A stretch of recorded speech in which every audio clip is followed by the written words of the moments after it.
ito, no bias. Buong Pilipinas may gusto dito. Okay. Mahal niyan. Yes. Kahit sabihin, may customer kami, nagka-problema yung mga ride by wires nila, lalo sa mga KTMs nila. Sakit sa ulo. Ganda ng usapan na. Ang vlog yun. Oo. Vlog material yun. Tama. Shoutout sa'yo, Benong TV. Napaka-pogi mo pala sa personal. Grabe. Sana makikawin kita. Sana mo ma-real. This person mo to, by the way.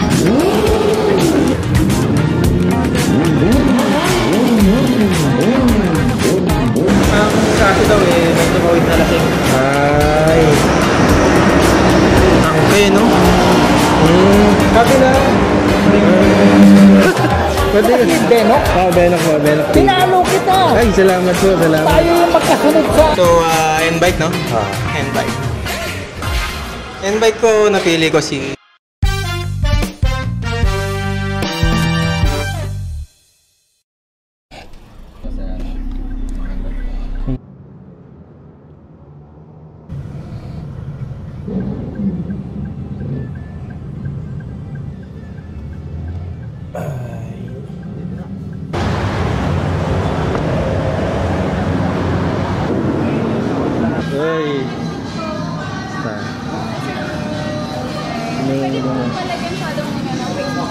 Bago po isa lang po ba sa'yo?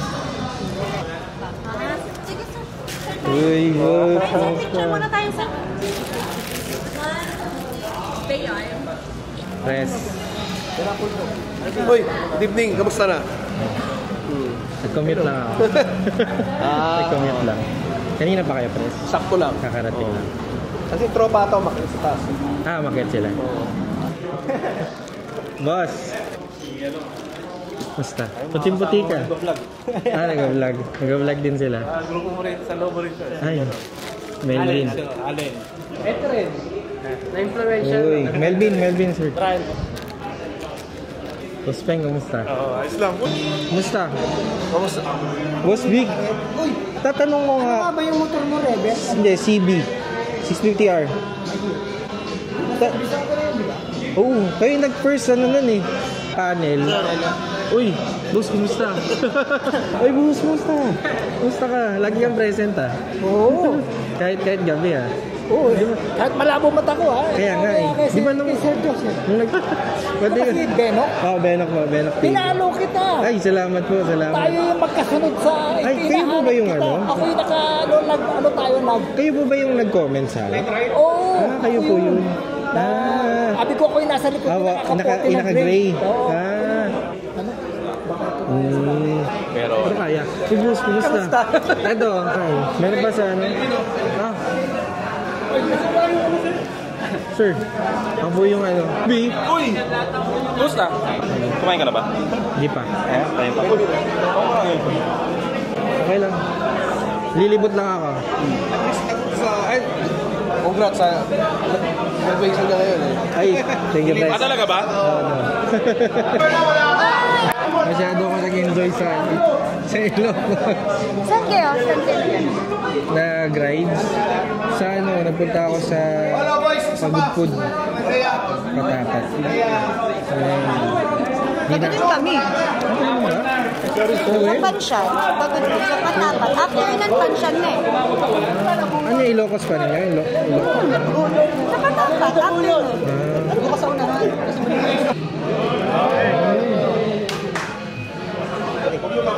Nagpa-dis point pa kasi kami nito.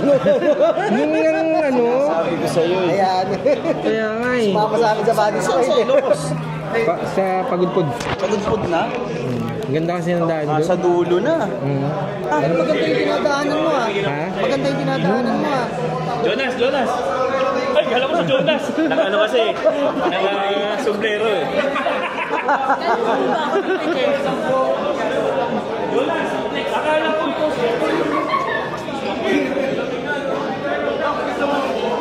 Tara, samahan niyo ako maglibot at itanong natin kung ano nga ba ang endgame bike mo. Kuyan. Kung papipiliin ka dito, anong unit gusto mo? Ito. Ito yung inewan ko eh. Hindi, manual pa nga ito eh. Hindi city, 1-1 eh. Diba? Hindi city ang mababa yun. Hindi ba ito yung yung bago? Ano siya, manual? Ah, parang standard. Yung DCT nila, 1719. Ito, 1821. Laki. Pang off-road oriented. Ito. Hindi, pag-Honda na lang doon. Na-imagine mo ba yung sarili mo doon? Hindi maglalayo dito. At sabagay. Ang katapat dito sa KTM yung 890. Okay. Katapat na. Horsepower, torque, kalos Yung parehas. laki. Halos pa na sila. Dito sa XCDB, dami namin magsasamahan. Excited na nga ako eh. Parang ito na nga yata yung pinakamalayong biyahe ko nun. Oo, ito pala. Kailan mo kinuha? Hapon lang? Ang daming chibog dito, bro.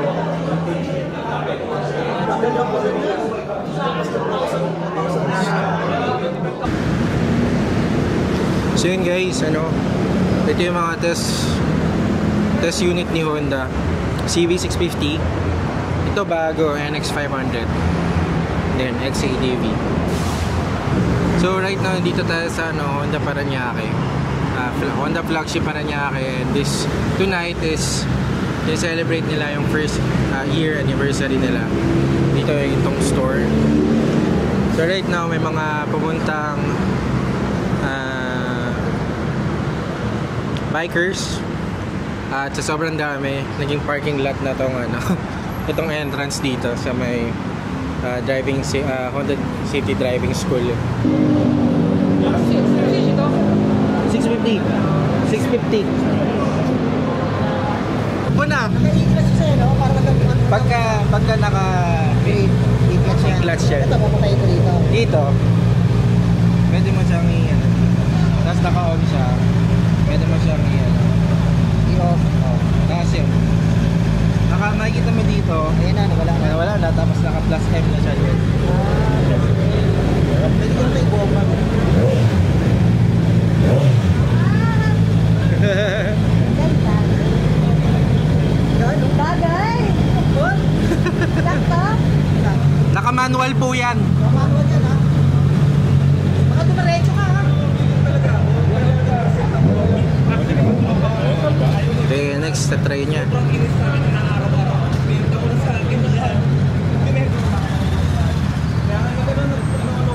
Ito naman, CB650R, pero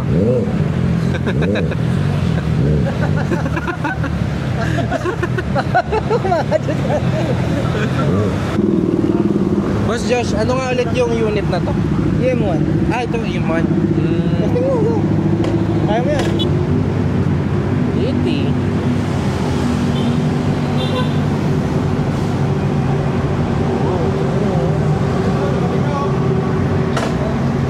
Ready. Ang daragit. Yung lakas ng torque nito. Nice.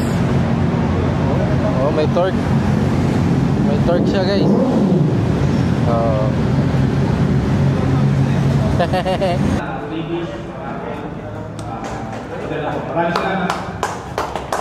Ayan, thank you Sir Reggie. So ayan,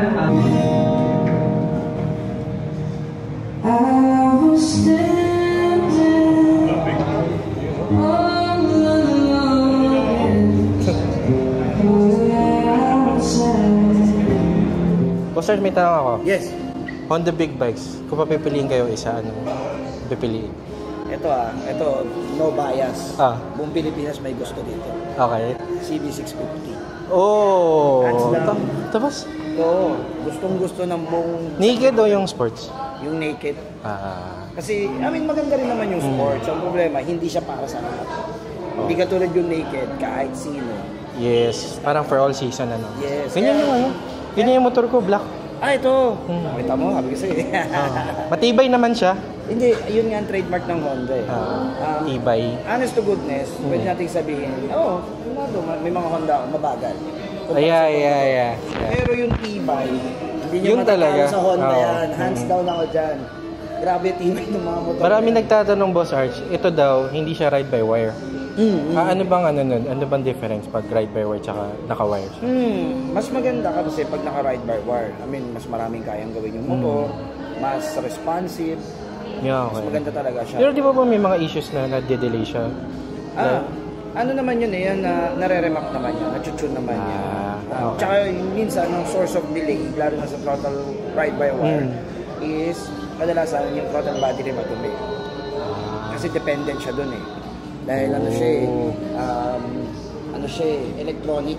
So, pag madumi yung throttle body mo, yung sensors na pinapadala niya, na-apektuhan. Yeah. Unlike tulad ng naka-wire, kahit madumi na yung motor, wala siya magagawa kasi mechanical siya. Tama. Oo, kailangan niya mag-open. Kaya actually, pag ako tiyatanong, mas gusto ko yung wired. Okay. Kasi hindi siya matako sa maintenance. Magpapatakbo yung motor mo kung may problema. Itong mga high-tech na to, maganda naman talaga sila. Ang problema, hindi pa ready yung Pilipinas eh. Yes, totoo yan, Boss Arch. Chinat GPT ko yan, Boss Arch. Sabi niya, sa mga rural areas daw, mas maganda yung naka-wire. Totoo. Kasi pag nasiraan ka... Yes. Ang mahal niyan. Yes. Kahit sabihin, may customer kami, nagka-problema yung mga ride-by-wires nila, lalo sa mga KTMs nila. Sakit sa ulo. Talaga? Bakit? Madaling gawin. Madaling umorder yung pyesa. Pero bakit masakit ang ulo? Hindi pa ready yung... Kahit mga shop. Kung konti ang shop na nakakaano. Yeah. Troubleshooting. Troubleshooting. Kasi high-tech yan eh. Kaya ito pa rin ako. Gitna ng luma at bago. Tama, boss. Tsaka yung power din. Yung power. I mean, behave. Pag gusto mong tumodo siya, meron siya. Yung mga 1,000 nila, nakakatakot eh. Nakakatakot din naman. Pero di ba, may multi-strada kayo? Ano, 1,000 po ba? 1.2. Pero, iba-iba eh. I mean, hindi porket malaki yung CC, yun yung motor eh. Iba-iba na siya. Hindi katulad dati. Palakihan lang ng makinang labanan. Ngayon, hindi na eh. Katulad nito. Ang Africa Twin, ito. Yeah. Honest to goodness, mabilis pa CB650 rito eh. Talaga? In terms of top speed. Okay. Pero, in terms of torque, tsaka yung usability niya, walang sinabi ito. Oo. Ganun yan. Ito kahit sa madaling to. Ito, 500cc. Rebel. Pero ang bagal niyan. Ay, totoo. Diba? Pero, yung counterpart niya na F, ang tulid. Iba-iba, no? Oo. Ganun na kasi ang motor ngayon. Hindi mo maano, Hindi na siya by CC ngayon. Sobrang dami na ng variant ng motor ngayon. Sobrang dami na ng lifestyle sa motor ngayon. Hindi na CC ang labanan ngayon. Design na talaga ng motor. Function na talaga. Dati makina lang eh. Yeah. Tsaka yung mga... Tsaka yun, magandang tunog. Ngayon, may function na talaga. May form. Bawat bikes ngayon may purpose na. Hindi ka tulad dati. Kaya maganda matest drive. Kaya ngayon, magastos magka-big bike. Kasi dati, isang big bike lang, pasok na eh. Oo. Ngayon, hindi. Iba-iba. Talagang maglalabas ka ng ano. Maglalabas ka talaga. Ayan, tulad yan. Ngayon ko na nakita to bago yata to. 500. Counterpart nito yan eh. Tracker bike. Ito yung road. Ito yung semi-off-road. Magkaiba rin ang timpla. Pero same engine. Pero ibang behavior niyan dalawa. Ibang behavior nito. Mas ma-torque, less torque. Yun yung sinabi ko rin sa vlog ko na wala na sa display script ang mga motor ngayon. Marami magkakaparehas dyan pero magkakaiba ang power. Nice. Boss Arch, thank you. Thank you. Tama sa vlog ko. Thank you. Salamat. Ganda ng usapan na. Ang vlog yun. Oo. Vlog material yun. Tama. Dami naman kasi talaga yung nagtatanong. At least na brought up. Boss Arch, thank you.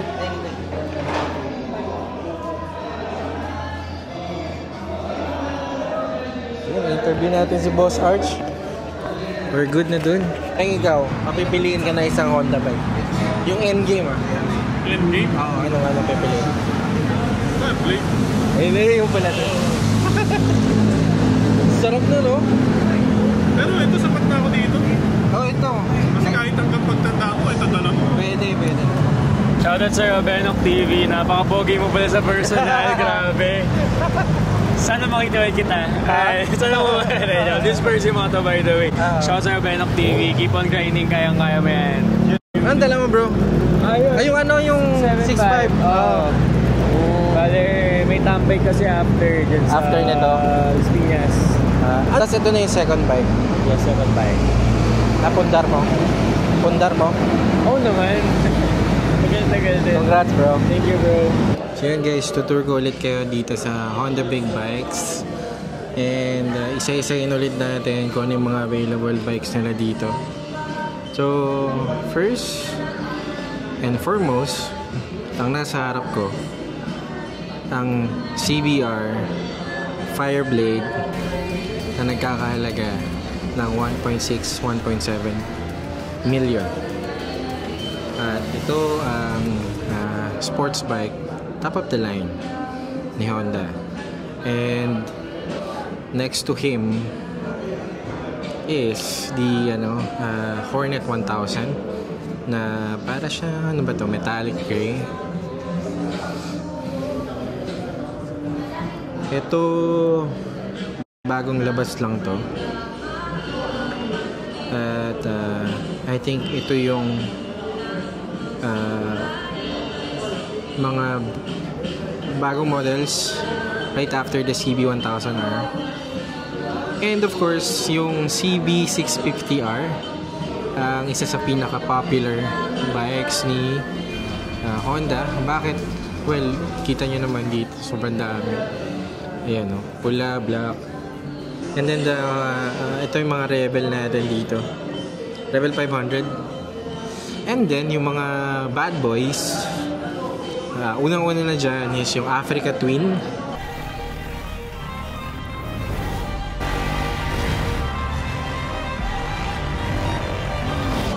Na black, matte black. Ayan. SRP niya, 950,000. And the rest of the bad boys here, Transalp, no? Uy, bago to. Ganda, glossy. And then yung mga white. And next to them is itong NX 500.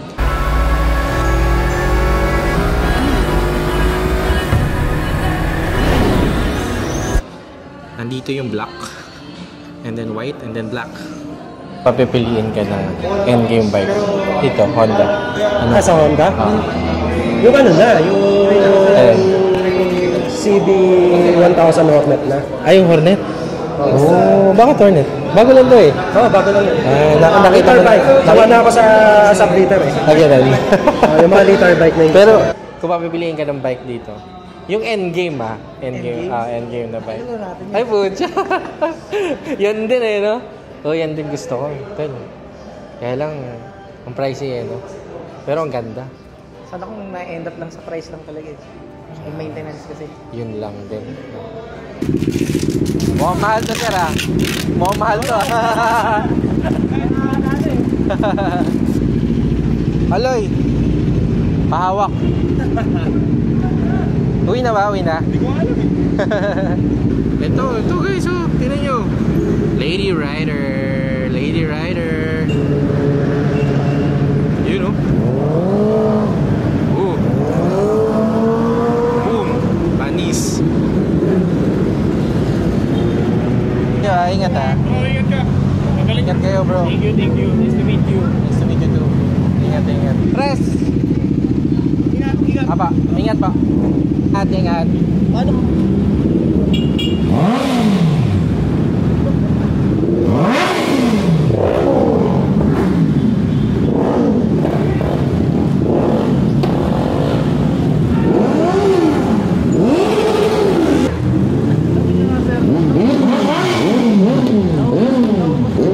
So, N-Bike, no? N-Bike. N-Bike ko, napili ko si CB650R. Okay. E-clutch. Okay. Though manual user tayo, pero kasi may times na traffic, Yes. mangangala yung kamay mo. Sa PH. So, si e-clutch kasi laking tulong. Totoo. Once na nasa traffic ka, at saka hindi naman porket sinabing e-clutch eh, parang, kasi diba yung iba, hater ng e-clutch kasi nga, parang wala nang thrill. Kasi e-clutch naman, may option naman na pwedeng patayin yung e-clutch, pwedeng buhayin. Minsan kasi pagod na yung kamay natin. True. Diba? Yun, malaking tulong, e-clutch. At saka, hindi ko pinili yung CB1000 na ginagamit ko kasi lakas sa gas. Yes. Pag itong si CB650R, konsumo ko dito is 22 to 24 km per liter. Oh, okay. So, tipid siya. Sa 1,000, 12 km per liter. Sobrang tao sa gas. CB650R kasi yung riding position sakto lang. Lahat naman ng bike may ngalay pag sinakyan mo. Yes. And then ayun, si CB650R, sakto lang. Ang height ko is 5'6". Yes, 5'6". Yung geometry ng bike, tsaka yung ano ko, build ng body ko, sakto lang dito. Sakto lang si CB. Pang daily, pang weekend bike. Isa pang nagustuhan ko is lumalabas siyang parang auto blip tsaka quick shift. Yes. So kahit nakagas ka, kahit wag ka magpatay ng throttle, shift mo lang diretso. Kusang bababa yung RPM para sa'yo. Ang smooth ng shifting ng e-clutch. Ayun. Kahit sanay ako sa manual. E-clutch tayo. Talagang piniga ako ng matinding. Tulin nyo. Kaya nga eh. Tunog ng perfect shifting. Oh, yung para ako nasa MotoGP. Oo, parang ganun yung dating. Dito sa part ng video na to ay ipinakita sa atin ni Boss Josh yung ilan sa mga big bikes na nandito sa service center na na-involve sa accident. Ay, ito yun. Sabi mo. Ang kaso daw may tumawid na lasing. Ay. Tangkay, no? Kabila. Ay, isip. Upod. Pero tumatakbo ba to? Tumatakbo. Oo nga eh. Meron pa isa. Travel 1100. Okay. Alam mo ilan lang tinakbo na? Ilan? Basta 2 kilometer lang tinakbo. Okay. Yan na. Basta.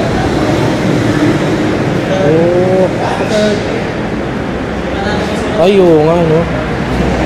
Oo. Ano doon nangyari dyan? Hindi ko masyadong marunong yun. So, kala niya okay na. Pagkas niya nabigla siya. Last na likod na papuntang bahay nila. Nabigaan niya ron. Automatic agad. Powerful tong dominant. Grabe yan. Hindi mo alam pag naka-sports mode ka. Hindi mo alam naka-sports mode ka. Tapos, kung napigaan mo yung throttle, hindi mo alam nag-burnout na yung likod. Iniikot na ng pabilis ng likod. Pero sa alas, Ititignan mo parang chill ride lang. kaya lang to. Top speed niya pa nasa 200. Okay. Pero kasi yung power, 1100cc pa rin. Ito pa rin top. Yung ano ba na? Yung sa CB ba? Ilan ba? Top speed. Ako, ay hindi. Yung pinaka-top speed. 230 yata, 234. Mga ganun. 240 mga ganyan. Ito 200. So, ayun, tama si Boss Arch. Wala palagi sa... Kaya nga eh. Nasa type yan na bike. Anong ako? Sama kung papipiliin ka ng endgame na bike dito sa Honda, anong pipiliin? Champion? Sa'yo. Triple R. Yung power blade? Talaga? Hindi mo masakit sa ano yun, sa likod. Bititisin mo. Pero yung adrenaline nandun na lahat. Sa bagay. Hindi niya... may test unit, di ba sila? Si Honda Philippines. Pagka meron. Maraming sumagot din ng CB650R. Hindi, mostly talaga yun. Pero kung para sa akin lang. Yung endgame, diba? Talagang doon na lang. Tiisin mo lang talaga yun. Yun lang yung pa-akita na. Hindi, pang ano mo na lang. Weekend ride mo na. Kaya pang araw-araw. Araw-araw. Boss Reggie, thank you. Thank you. Boss Vic, bye-bye. Ingat ka. Boss Josh, thank you so much. Next time Uwi ka na. At ang nanalo sa ating endgame bikes with 3 points each ay ang CB650R at ang Fireblade. Yun lang.